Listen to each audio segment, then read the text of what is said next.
Police का बेड़ा गर्क होना शुरू हुआ 1970s से। 70s से पहले अच्छे भले कोई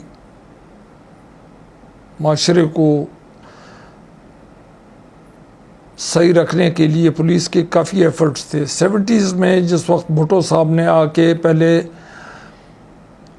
सिविल सर्विसेज को तबाह किया, लेटरल एंट्रीज़ वगैरह भर्ती करके, फिर उसके बाद पुलिस सर्विसेज और दूसरी में अपने जो MNAs और MPAs थे उनके बेटों को कस्टम्स में और इन सर्विसेज में ला के भर्ती करना शुरू कर दिया उनको ऑब्लाइज करने के लिए। मुझे पता है, मेरे भी दोस्त थे उसमें, 2-3 दोस्त थे जो उस वक्त असिस्टेंट कमिश्नर्स बन गए थे सारा कुछ। फिर उसके बाद ज़िया-उल-हक ने आके इंतहा कर दी, उसने 10% कोटा दे दिया और दिन ब दिन, और फिर नवाज शरीफ और जरदारी के आते हुए और MQM के वक्त में इसका तो पूरा बेड़ा गर्क हो गया। सही, चूँकि इसमें रेट लग गए कि 50,000 में सिपाही है, 80,000 में फ़लाना है, 1 करोड़ 20 लाख रुपए में फ़लाना है। तो पुलिस को धीरे धीरे इन्होंने इतना ख़राब कर दिया, इतना ख़राब कर दिया कि फिर थानों में वो आदमी लगना शुरू हो गए, SHOs और दूसरे, जो उस MPA या MNA की सिफारिश से लगते थे। तो जब वो उसकी सिफारिश से लगते थे तो जितने भी क्राइम्स थे थाने के ज़रिए होते थे उसके लिए अपने इलाके में। अब ये हो गया कि वो जिस तरीके से जर्मन सिटी स्टेट्स थे 1500 में, मतलब आज से 500-600 साल पहले, उस तरीके से अपने छोटे छोटे एरियाज़ में पूरा मुल्क बांट गया। जो जिस जगह का जो पुलिस स्टेशन है, उस पुलिस स्टेशन के इलाके की हदूद में वो वडेरा, वो MNA, वो MPA, वो बादशाह बन गया, चूँकि उसके पास थाना उसकी जेब में था।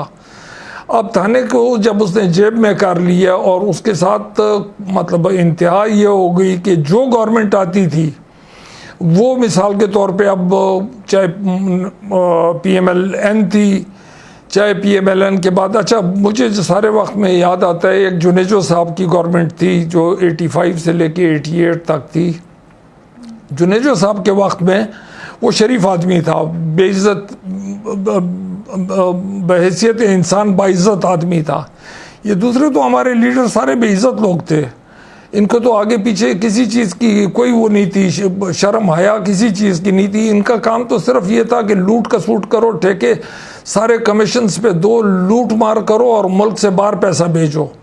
उससे पहले ये मतलब ये ट्रेंड नहीं थी जो ज़िया साहब ने जिनके हवाले कर दिया मुल्क को, और ज़िया साहब की अपनी मजबूरियाँ थी, उस मजबूरियों का फ़ायदा इन्होंने उठाया और अपनी फिफ्टम्स में एरियाज़ को डिक्लेयर कर दिया। अब उसके बाद हालत ये हो गई कि ग्रुप्स बनने शुरू हो गए। ये जरदारी ग्रुप है तो ये नवाज़ ग्रुप है।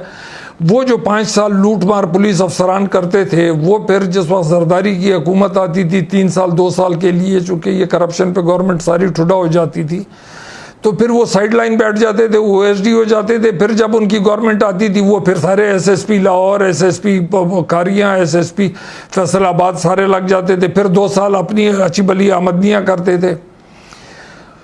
ब्रिटिशर्स के बारे में था, एक ज़माने में कहा जाता था कि the Britishers have invented a new machine which is called a bureaucrat. तो किसी ने उससे वो किया, कहते थे भाई it is a machine that can neither fire nor can it blast, it's a useless machine. और ये ब्यूरोक्रेट्स जो हैं एक तरफ डेमोक्रेसी में बहुत बड़ा रोल प्ले करते हैं अगर ये पॉलिटिशियंस के साथ कहूट्स में मिल के बेईमानी और चोरी वगैरह को रोकने की करें, और दूसरी तरफ अगर ये मिल जाए उनके साथ तो मुल्क का बेड़ा गर्क हो जाता है, जैसे पाकिस्तान का हो चुका है इस वक्त तक। चूँकि ब्यूरोक्रेसी ने इनको पूरा तहफ़्फ़ुज़ दिया है और दोनों ने मिल बांट के खाया है। मतलब इस तरीके से खाया है कि मतलब कोई थोड़ा बहुत अपना समझ के खाए ना, तो थोड़ी बहुत वो हया और शर्म के होते हैं। इन्होंने दोनों ने हाथ मतलब धो के और पीछे पड़ गए कि भाई आखिरी रुपए जहाँ तक है उसको भी मत छोड़ो, मुल्क को दिवालिया क्या, मतलब मुल्क अगर बिक जाता है, नीलाम भी हो जाता है, तो इनके घर से कुछ नहीं गया था। इन्होंने अपनी जायदादें सारी बना ली हैं, स्पेन, ब्रिटेन, मतलब इस फारिश में देखें मलेशिया, सिंगापुर वगैरह सारे, जापान, खैर जापान तो नहीं जा सकते, ये बाकी जिन स्टेट्स में पैसों की आमद और रफ्त थी, कनाडा, स्कैंडिनेविया, कहाँ इनकी जायदादें नहीं हैं। ब्रिटिशर्स इनसे तो बेहतर थे यार, जो 47 तक हुकूमत करते थे। वो अपनी हुकूमत के दौर में कम से कम ये करते थे कि चोरी करते थे, ले जाते थे पैसे, फॉरेन पावर थी। इन्होंने तो अच्छा, वो फॉरेनर्स थे, उन्होंने स्कूल का सिस्टम दिया आपको मतलब कोर्ट्स का सिस्टम दिया आपको, कोई एथिक्स सिखाई आपको, एजुकेशन वगैरह सारा कुछ दी। ये नवाज शरीफ और जरदारी वगैरह क्या करते रहे सिवाय आके लूट के और भाग जाने के। 16-16 साल के बच्चे इनके खरबपति हैं। और यार मैं 16 साल का नहीं, मैं 18-19 साल 20 साल का था। उस ज़माने में मेरे बाप के पास सिनेमा था, मतलब जरदारी वगैरह से अच्छी हालत थी। हमारे पास तो कभी ऐसे पैसे नहीं आए जैसे इनके पास आ गए। 16-16 साल के बच्चे जो हैं वो बाप को 2-2 करोड़ 10-10 करोड़ डॉलर दे रहे हैं। और अब्बा हजूर कहते हैं मुझे नहीं पता है किधर से कमाते हैं। ओ बाबा कैसे नहीं पता तुझे, ये भी पता है। नवाज शरीफ कहता है मुझे नहीं पता, हसन नवाज और वो दूसरा उसका बेटा कहाँ से कमाते हैं। ओ खुदा की कसम तुझे ये भी पता है कि वो सुबह नाश्ते में कौन सा अंडा खाते हैं। इधर झूठ बोलने की बारी आती है तो बोलते मुझे नहीं पता। सारा बकवास, सारा झूठ और पूरी कौम को झूठ के पीछे लगाया हुआ है। इनका तो हक ये नहीं बनता कि जो इनके साथ हो रहा है, इनका हक ये बनता है जिस तरह चाइनीज़ डील करते हैं, फायरिंग स्क्वाड के सामने खड़ा करो, ख़त्म करो इनको। आयतुल्लाह खुमैनी का इनकलाब आपको भूल गया 1979 का। रज़ा शाह पहलवी के वक्त में जितने भी इस तरह के ओलिगार्क्स थे, जितने भी इस तरह के लोग थे, जितने भी, वो सारे या ईरान छोड़ के भाग गए। और उसके बाद जो पकड़े गए, मतलब किसी को जो एक उनका एक्स नाम मेरे जहन से निकल गया, एक्स प्राइम मिनिस्टर था, उसको भी गोली मार दी। एक एक बंदे को चुन चुन के कि तुम बेसिकली डिकॉइट्स हो, तुम बेसिकली डिकॉइट्स हो, चोर हो, डाकू हो, और तुम इधर आके तुमने आके इस मुल्क को तबाह किया है। और इनका भी उससे कम असर नहीं होना चाहिए। उसकी वजह यह है कि जो इस मुल्क के साथ हुआ है, ये मतलब 100 अरब डॉलर, 100 अरब डॉलर में मेरे भाई इस मुल्क में कोई गरीब नहीं होना चाहिए था। सर बताया कि पुलिस पर रिश्वत लेने का इल्ज़ाम लगाया जाता है, जिसमें काफ़ी हद तक सच्चाई भी है। क्यों पुलिस के एहलकार रिश्वत लेते हैं? क्या इसकी बुनियादी वजह बुनियादी सहूलियात का ना होना है? देखिए, सबसे पहले तो मैं आपको ये बता दूं कि पाकिस्तान में सर्विसेज कोटा सिस्टम के हिसाब से हैं। Punjab being the biggest province population wise 50% quota आपने पंजाब को दे दिया है। फिर आपने 10% कोटा मेरिट पे रखा है। वो नॉर्दर्न एरियाज़ का, आज़ाद कश्मीर का, बलूचिस्तान का, फाटा का, दूसरे फ्रंटियर से इधर उधर से कोई नहीं आ सकता है, वो भी 10% सारा पंजाब के पास चला जाता है। यानी कि पंजाब का कोटा 60% हो गया।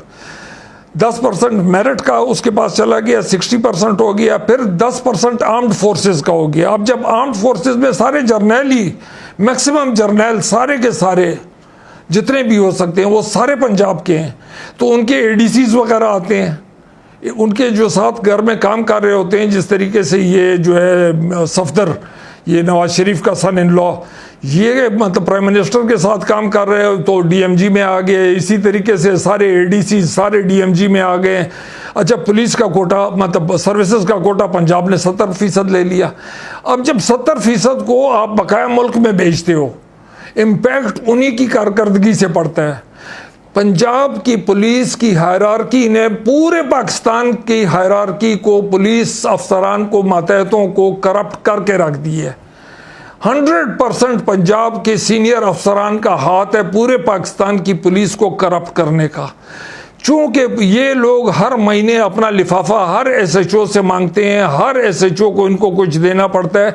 ये सिलसिला शुरू होता है होम मिनिस्टर से लेके आईजी से। अगर होम मिनिस्टर का कोई लेना देना ना हो, उसका क्या काम है? उधर लॉ एंड ऑर्डर में सारा ताल्लुक जो है वो आईजी का होना चाहिए। अगर कोई कत्ल होता है तो आईजी के गले में फंदा फिट होना चाहिए। लॉ मिनिस्टर कौन है? लॉ मिनिस्टर उसको प्रोटेक्शन देता है, वो कहता है जी मैं लॉ मिनिस्टर को जवाब दूं। अब ये दोनों एक दूसरे के ऊपर वो रिस्पॉन्सिबिलिटी शिफ्ट करते रहते हैं। असल में ये है कि ये बेसिकली चोरी शुरू ही आईजी से होती है। मैं देखता हूँ आईजी ईमानदार आदमी हो तो उसके नीचे कौन से थाने में बेईमानी होती है। मैं एक थाना मुझे बता दें। Corruption starts from the top, from the IG, फिर डीआईजी सारे करप्ट हैं, फिर एसएसपीज करप्ट हैं। अच्छा, मैंने पंजाब में अपनी ईमानदारी से मैं आपको बात बताऊं, सिवाय एक अफसर के पंजाब में मैंने 35 साल पुलिस सर्विस में मैं FIA में रहा हूँ, IB इंटेलिजेंस ब्यूरो में बार बार रहा हूँ, FC में फ्रंटियर कांस्टेबलरी में रहा हूँ, बलूचिस्तान पुलिस में रहा हूँ, पंजाब पुलिस में रहा हूँ। अच्छा, और मतलब थ्रू आउट पाकिस्तान मेरी पोस्टिंग हर जगह रही है, मतलब आज़ाद कश्मीर तक मैंने सर्विस की हुई है।